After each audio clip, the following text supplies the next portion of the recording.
Hey everyone, welcome back to Football Tech Sensei. I'm Tech Sensei. So today, I want to talk about something that caught my eye.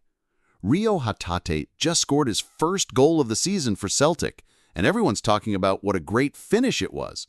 But here's the thing, I'm more interested in the why. Why did that goal happen? What was Hatate thinking throughout the match that led to that moment?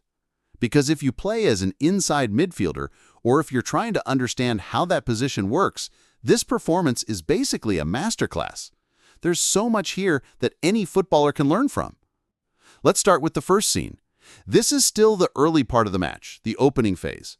Hatate was playing as a left inside half in this match in a 4-3-3 formation as an inside midfielder.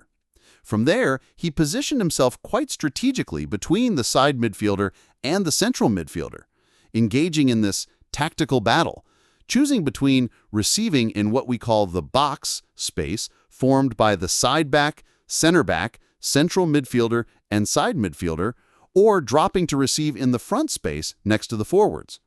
This was really masterful play, incredibly skillful.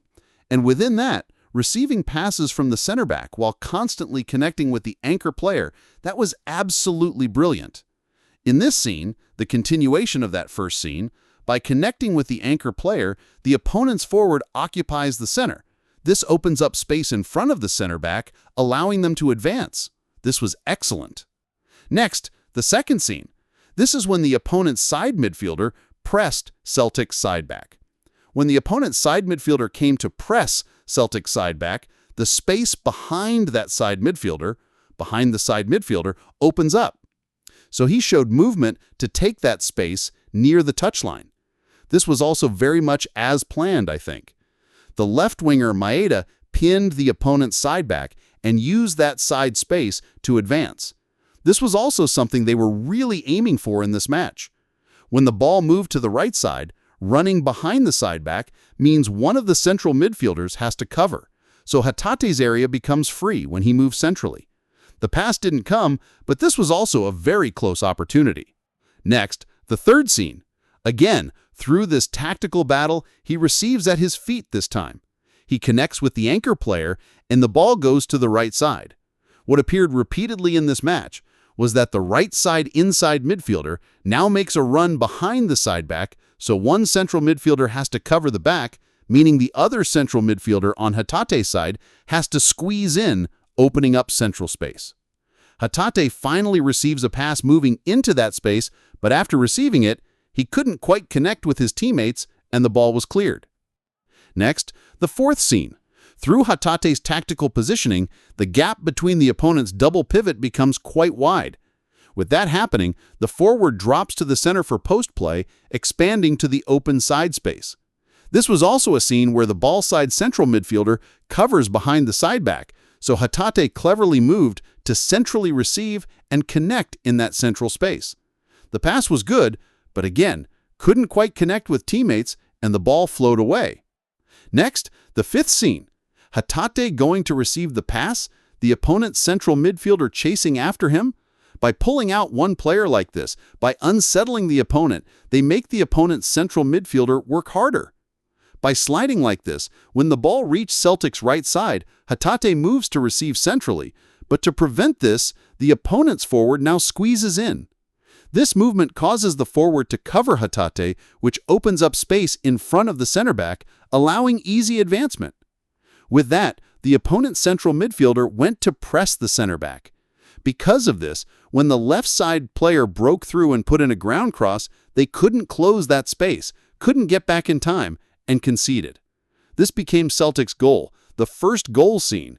This was also because Hatate took a central position, the opponent's forward closed the center, causing the central midfielder to step out, and by covering Hatate, they allowed the ground cross to go through the middle. So while it doesn't show up in the stats, he was doing things the opponent really didn't like, which led to the goal. Next, the sixth scene. This is slightly different context from before, but when both the side back chased Hatate and also chased Miyata, Miyata aimed for the space behind. When both come out, when both the opponent's central midfielder and side back come out, this kind of space opens up, so Hatate cleverly let Miyata use it. And finally, the goal scene. Whenever Celtic's center back had the ball, Hatate always went to support and connected with the anchor player. This meant that when the ball moved, the opponent's forward gave space to the anchor player and was momentarily late to press.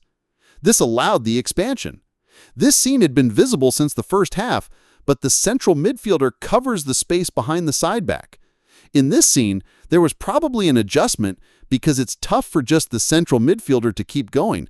They probably decided to have the center back go instead.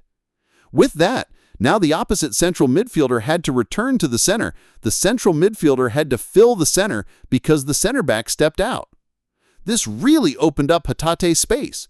The opposite side midfielder was probably also trying to squeeze in defensively, but Hatate was clever.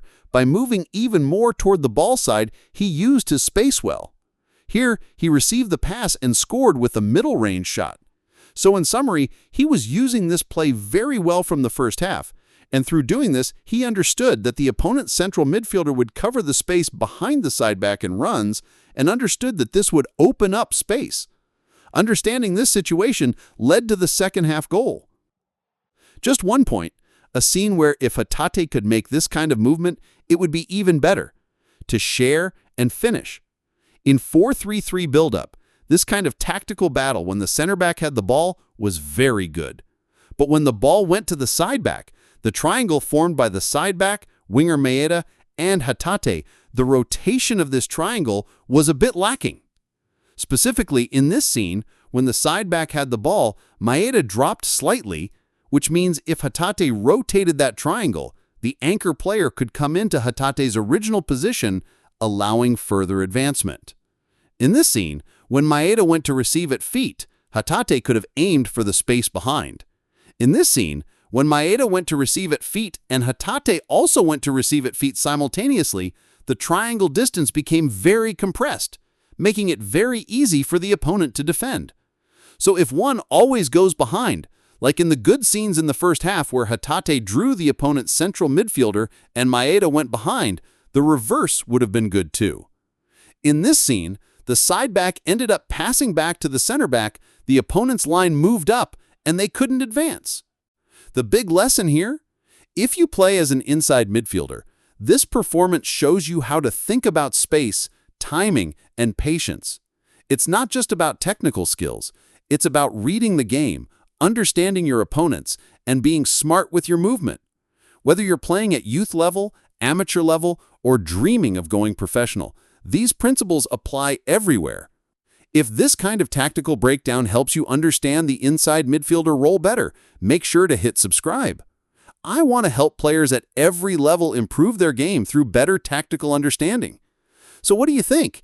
If you play in midfield, which part of Hatate movement are you going to try in your next match? I'd love to hear from players who give some of these concepts a try. This is exactly the kind of intelligent play that can elevate your game, no matter what level you're playing at. Study it, practice it, and make it your own. Until next time, this is Tac Sensei. Keep learning, keep improving.